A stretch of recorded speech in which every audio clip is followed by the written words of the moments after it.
Next ನಾವು check ಮಾಡಿದ್ರೆ ಬಂಧಿತ ನಟ ದರ್ಶನ್ಗೆ ಇನ್ನೊಂದು ಕಾರಣ ಇದೆ ನೋಡಿ. ಇಲ್ಲಿ ಇದು ಒಂದು ಭಾಗ ಆಯಿತು. ಆಗಲೇ ನಾನು ಪೊಲೀಸ್ ಅಧಿಕಾರಿಗಳ ಬಗ್ಗೆ ಹೇಳಿದೆ.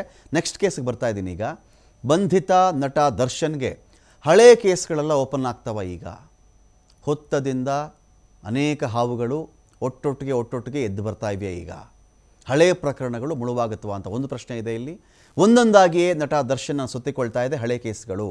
ಮೊದಲ ಸಲ ಪ್ರೊಡ್ಯೂಸರ್ ಏನಾದರೂ, ಮೊದಲ ಸಲ ನಿರ್ಮಾಪಕರಲ್ಲಿ ಒಬ್ಬರು ಅಂತ ಕಾಣುತ್ತೆ, ಇವರೇ ಮಲ್ಲಿಕಾರ್ಜುನ್ ಅಂತ. ಬರೀ ಮೊದಲ ಸಲ ನಿರ್ಮಾಪಕರಲ್ಲ ಇವರು, ದರ್ಶನ್ರ ಎಕ್ಸ್ ಮ್ಯಾನೇಜರ್ ಕೂಡ ಹೌದು. ದರ್ಶನ್ರ ಮಾಜಿ ಮ್ಯಾನೇಜರ್ ಇವರು.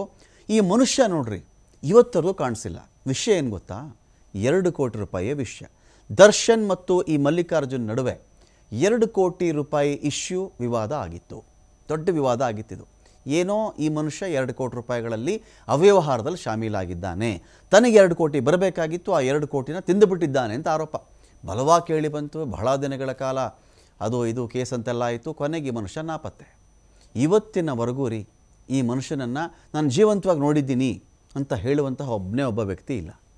ಕೆನಡಾಲಿದ್ದಾರೆ ಅಂತ ಒಬ್ಬರು, ಶ್ರೀಲಂಕಾದಲ್ಲಿದ್ದಾರೆ ಅಂತ ಒಬ್ಬರು, ನಮ್ಮ ಅಣ್ಣಂದು ನಮ್ಮ ಬಾಸ್ತು ದುಡ್ಡು ತಿನ್ಕೊಂಡು ಎಲ್ಲ ಓಡೋಗ್ಬಿಟ್ಟಮ್ಮ ಅಂತ ಒಬ್ಬ. ಬರೀ ಮಾತುಗಳಲ್ಲೇ ಈ ಭೂಮಿಯ ಮೇಲೆ ಸುಮಾರು 6 ವರ್ಷಗಳ ಹಿಂದೆ ಓಡಾಡಿಕೊಂಡಿದ್ದಂಥ ಮಲ್ಲಿಕಾರ್ಜುನ್ ಎನ್ನುವ ಮಾಜಿ ನಿರ್ಮಾಪಕ, ದರ್ಶನ್ರವರ ಮಾಜಿ ಮ್ಯಾನೇಜರ್, ಇವತ್ತಿಗೆ ಇವನನ್ನು ಉಸಿರಾಡ್ತಾ ನಾನು ನೋಡಿದ್ದೀನಿ ಅಂತ ಹೇಳುವಂಥ ಒಬ್ಬ ವ್ಯಕ್ತಿ ಇಲ್ಲ.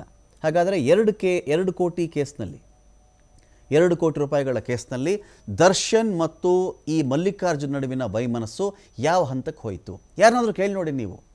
ಯಾವುದೋ ಒಂದು ಲೆಟ್ರ್ ಬಂದಿತ್ತು ನಮಗೆ, ಮನೆಗೆ ಬರೆದಿರೋಂಥ ಲೆಟ್ರು, ನಾನು ಆರಾಮಾಗಿದ್ದೀನಿ ತಲೆ ಕೆಡಿಸ್ಕೋಬೇಡಿ ಅಂತ ಹೇಳಿದ್ರು ಅಂತ ಒಬ್ಬರು. ಕೆನಡಾ ಅಂತ ಇರೋದು, ಶ್ರೀಲಂಕಾ ಅಂತ ಇರೋದು. ಕೇಸ್ ಇದೆ ರೀ, ಯೋಚನೆ ಮಾಡಿ ನೋಡಿ, ಕೇಸ್ ಇದೆ.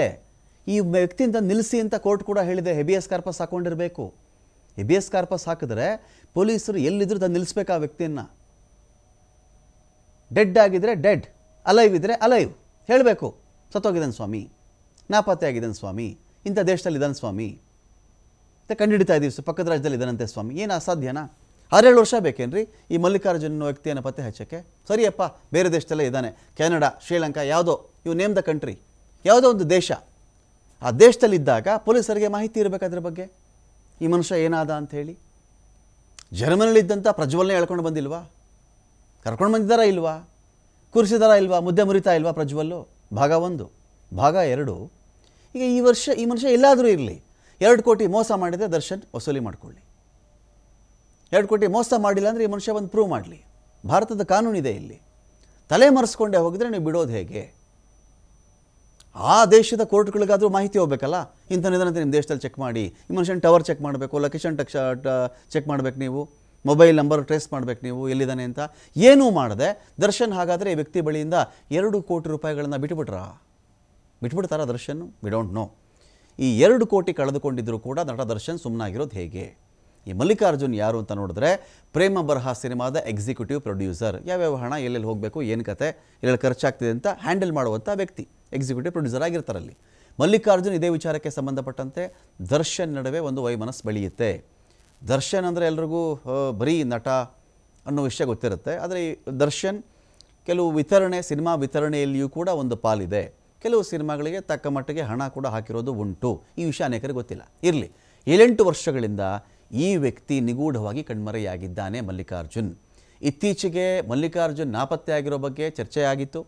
ಕಣ್ಮರೆಯಾಗಿರುವ ಮಲ್ಲಿಕಾರ್ಜುನ್ ಬಗ್ಗೆ ಒಂದೇ ಒಂದು ಇಂಚು ಮಾಹಿತಿ ಕೂಡ ಯಾರ ಬಳಿನೂ ಇಲ್ಲ.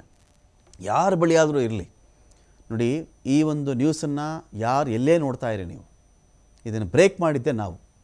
ಈ ಸುದ್ದಿಯನ್ನು ಬ್ರೇಕ್ ಮಾಡಿರೋದು ನಾವು 5 ಗಂಟೆನ ಬುಲೆಟಿನಲ್ಲಿ ಇದು ಬ್ರೇಕ್ ಆಗಿತ್ತು ಇವತ್ತು ಸಂಜೆ. ಸೊ ಇಲ್ಲಿ ಮಲ್ಲಿಕಾರ್ಜುನ್ ಬಗ್ಗೆ ನನಗೆ ಗೊತ್ತು, ನಾನು ಅವರು ನೋಡಿದ್ದೀನಿ, ಅವ್ರ ಹತ್ರ ದಿನ ಮಾತಾಡ್ತಾ ಇದ್ದೀನಿ. ಇಂಥ ದೇಶದಲ್ಲಿ ಇದ್ದಾರೆ ನೋಡಿ, ಲೇಟೆಸ್ಟ್ ಫೋಟೋ ಅಂತ ಇದ್ದರೆ ಇಮ್ಮಿಡಿಯೇಟಾಗಿ ನಿಮ್ಮ ನಿಯರ್ ಬೈ ಪೊಲೀಸ್ ಸ್ಟೇಷನ್ಗೆ ತಿಳಿಸಿ. ಆ ಮೂಲಕವಾಗಿ ಮಲ್ಲಿಕಾರ್ಜುನ್ ಪತ್ತೆಗೆ ನೆರವಾಗಿ ನೀವು, ಇಂಥ ಮನುಷ್ಯ ಇಲ್ಲಿ ಇದ್ದಾನೆ ನೋಡಿ, ಇವರೇ ಮಲ್ಲಿಕಾರ್ಜುನ್. ನೋಡಿದ್ದೀರಾ ಯಾರಾದರೂ ಲಾಸ್ಟ್ 6-7 ವರ್ಷಗಳಿಂದ ಎಲ್ಲಾದರೂ ಕಂಡಿದ್ದಾರಾ ಇವರು? ಬೇರೆ ದೇಶದಲ್ಲಿದ್ದರೂ ಆಯ್ತಪ್ಪ, ನಮ್ಮ ಸೋಷಿಯಲ್ ಅಂದರೆ ಯೂಟ್ಯೂಬ್ ಮೂಲಕನೋ ಈ ನ್ಯೂಸ್ ಬರ್ತಿರುತ್ತೆ, ನೀವು ನೋಡಿದ್ರು ಇಮ್ಮಿಡಿಯೇಟ್ ಸ್ಟೇಷನ್ಗೋ ಕರ್ನಾಟಕದ ಪೊಲೀಸರಿಗೋ ತಿಳಿಸಿ ಸಾಕು. ನೀವು ಪತ್ತೆ ಆಗಲಿ, ಅಟ್ಲೀಸ್ಟ್ ಇದು ಕೇಸ್ ಸಾರ್ಟ್ ಔಟ್ ಆಗಲಿ. ಅದರ್ವೈಸ್ ಸತ್ತಿದಾನ ಗೊತ್ತಿಲ್ಲ, ಬದುಕಿದಾನ ಗೊತ್ತಿಲ್ಲ, ನಾಪತ್ತೆ ಆಗಿದ್ದಾನೆ ಗೊತ್ತಿಲ್ಲ ಅಂತ ಹೇಳಿದ್ರೆ ಏನು ರೀ? ಒಬ್ಬ ಮನುಷ್ಯ ಏನಾದ ಅಂತಲೇ ಗೊತ್ತಾಗಿಲ್ಲ ಒಂದು ರಾಜ್ಯಕ್ಕೆ, ಒಂದು ಪೊಲೀಸ್ ಸಿಸ್ಟಮ್ಗೆ ಅಂದರೆ ಹೇಗಿದು? ಅರ್ಥ ಮಾಡ್ಕೊಳ್ಳೋದು ಹೇಗೆ ಅಂತ ನಮ್ಮ ಪ್ರಶ್ನೆ. ನೆಕ್ಸ್ಟ್, ಇದೇ ವಿಚಾರಕ್ಕೆ ಸಂಬಂಧಪಟ್ಟ ಇನ್ನೊಂದು ಬೆಳವಣಿಗೆ ಇದೆ. ರೇಣುಕಾಸ್ವಾಮಿ ಕೊಲೆ ಪ್ರಕರಣದ ಬಂಧಿತರ ಸಂಖ್ಯೆ 17ಕ್ಕೆ ಏರಿಕೆಯಾಗಿದೆ. ಯಾರ್ಯಾರ ಕಥೆ ಏನೇನಾಗಿದೆ